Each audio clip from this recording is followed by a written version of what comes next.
Just Honorable Minister for HRD and IT, Shri Nara Lokesh Garu. గౌరవ ముఖ్యమంత్రి వర్యులు చంద్రబాబు నాయుడు గారికి సహచార మంత్రులు అధికారులందరికీ నా హృదయపూర్వక నమస్కారాలు. 75వ రాజ్యాంగ దినోత్సవ శుభాకాంక్షలు. ఎంతోమంది త్యాగాల ఫలితం స్వాతంత్రం. కానీ ప్రజలకి నిజమైన స్వాతంత్రం వచ్చింది మాత్రం నవంబర్ 26, 1950లో. రాజ్యాంగం అమలైన తర్వాతనే అందరూ సమానం అనే భావన వచ్చింది. మాట్లాడే హక్కు వచ్చింది, ప్రశ్నించే ధైర్యం వచ్చింది. స్వేచ్ఛ, సమానత్వం, సోదర భావం అందరికీ అందించారు. మనతో పాటు అనేక దేశాలకి స్వాతంత్రం వచ్చింది. కానీ ఈరోజు మనం చూస్తే వాళ్ళందరూ ఒక సంక్షోభంలో ఉన్నారు. కానీ భారతదేశమే ఒక సూపర్ పవర్ ఎదిగింది.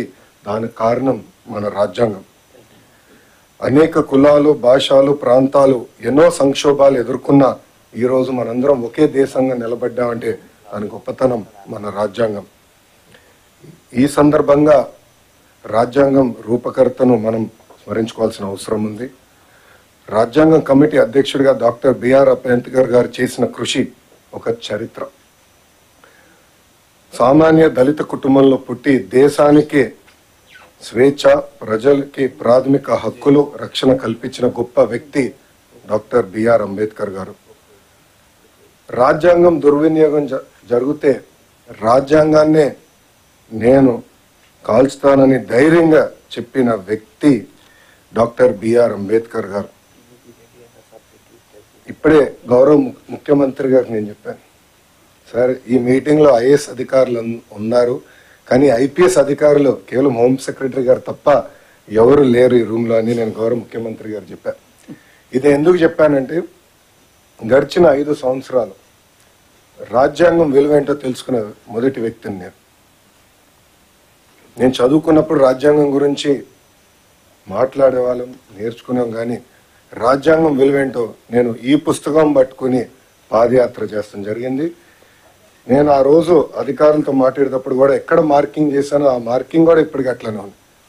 దీంట్లో మనం చూస్తే right to freedom, article 19, freedom of speech, freedom of expression ఏదైతే రాజ్యాంగం మనకు కల్పించిందో అది నేను పాదయాత్ర ప్రారంభిస్తాం కానివ్వండి, దాని ముందల గౌరవ ముఖ్యమంత్రి గారు ప్రతిపక్ష నేతగా ఉన్నప్పుడు అధికారులు అది సరిగా పాటించలేదు. అందుకే ప్రజలు ప్రజాస్వామ్యంలో తీర్పిచ్చారు. రాజ్యాంగాన్ని కాపాడాల్సిన బాధ్యత అధికారులందరిపైన ఉంది, ప్రజాప్రతినిధులపైన కూడా చాలా చాలా ఉంది. అందుకే సార్ దీంట్లో భాగంగా విద్యాశాఖలో మేము వచ్చే సంవత్సరం నుంచి బాలల భారత రాజ్యాంగం ఇవ్వాలని నిర్ణయం తీసుకుంటాం జరిగింది. దీంట్లో కాన్స్టిట్యూషన్లో ఉన్న అన్ని కాన్సెప్ట్స్ని సింప్లిఫై చేసి ఒక పిక్టోరియల్ ఫార్మాట్లో పిల్లలకి ఏజ్ అప్రోప్రియేట్కి ప్రధానంగా ప్రియాంబల్ అందిస్తూ ఫండమెంటల్ రైట్స్ ఏంటి, డ్యూటీ, స్ట్రక్చర్స్ ఆఫ్ గవర్నెన్స్ ఏంటి అనేది క్లియర్గా అందించాలని నిర్ణయం తీసుకున్నాం సార్. దాంట్లో భాగంగా భారతదేశానికి స్వాతంత్రం వచ్చిన కారకులైన మహాత్మా గాంధీ గారు, అంబేద్కర్ గారు, నెహ్రూ గారి గురించి కూడా దీంట్లో చాలా చెప్పాలని నిర్ణయించుకున్నాం. అంతేకాకుండా సివిక్ అవేర్నెస్ అనేది చాలా చాలా అవసరం. ఒక మాటలో చెప్పాలంటే చదువు పైన బాగా శ్రద్ధ పెడుతున్నాం, మార్కుల మీద పెట్టిన శ్రద్ధ, రెస్పాన్సిబిలిటీ, సివిక్ అవేర్నెస్ మీద మనం పట్టలేకపోతున్నాం. దానివల్ల సమాజం తీవ్రంగా నష్టపోతుందని మేము భావించి principles of justice, equality and fraternity పెట్టాలని మేము నిర్ణయించుకున్నాం. దీంట్లో సింపుల్ స్టోరీస్ రూపంలో పిల్లలకి అర్థే విధంగా చేయాలని మేము నిర్ణయించుకున్నాం. అంతేకాకుండా ఈ పుస్తకంలో ఇంటరాక్టివ్ యాక్టివిటీస్ పెట్టాలని, పజిల్స్, క్విజెస్ ఇవన్నీ పెట్టాలని కూడా నిర్ణయించుకున్నాం. ఇంతేకాకుండా రోల్ మోడల్స్ మన గాంధీ గారు కానివ్వండి, అంబేద్కర్ గారు కానివ్వండి, నెహ్రూ గారు కానివ్వండి, సర్దార్ పటేల్ గారు కానివ్వండి, మౌలానా ఆజాద్ గారు కానివ్వండి, సర్వేపల్లి రాధాకృష్ణ గారు కానివ్వండి, వాళ్ళ గురించి రోల్ మోడల్, సింపుల్ ప్రొఫైల్స్ కూడా ఏర్పాటు చేయాలని నిర్ణయించుకున్నాం సార్. దాంట్లో భాగంగా ఒక కమిటీ వేయాలని నిర్ణయించుకున్నాం. కాన్స్టిట్యూషనల్ లీగల్ ఎక్స్పర్ట్స్ ఒక పక్కన, ఎడ్యుకేటర్స్ ఇంకో పక్కన, children literature authors, illustrators, visual designers, social scientists, civic educators, policy makers, ప్రజాప్రతినిధులు, చైల్డ్ రైట్ ఆర్గనైజేషన్స్. సో వీళ్ళందరినీ ఒక కమిటీగా తీసుకొచ్చి ఒక కాంపిటీషన్ మార్గంలోనే ఈ బుక్ రూపొందించాలనేది మీ ఆదేశాల మేరకు మేము విద్యాశాఖలో చేస్తాం జరుగుతుంది సార్. ఇది వచ్చే సంవత్సరం నుంచి పిల్లలందరికీ అందించాలని నిర్ణయం తీసుకున్నాం. ఇది స్కూల్ కరికులంలో ఇంటిగ్రేట్ చేస్తూ టీచర్కి అవసరమైన ట్రైనింగ్ కూడా అందించి పెద్ద ఎత్తున వైడ్ డిస్ట్రిబ్యూషన్ కూడా చేద్దామని సార్. పబ్లిక్ లైబ్రరీస్ కూడా పిల్లలకి పెద్దవాళ్ళు కూడా అందుబాటు తీసుకొచ్చే విధంగా చేస్తామని సభాముఖంగా తెలుపుకుంటూ, ఇక్కడున్న అధికారులందరినీ నేను కోరేది ఒకటే, రాజ్యాంగం అనేది అందరికీ సమానంగా అమలు అవ్వాలి. గత 5 సంవత్సరాలు ప్రజలు చాలా ఇబ్బంది పడ్డారు, నష్టపోయారు. మేమందరం కూడా దాంట్లో భాగస్వామ్యమే.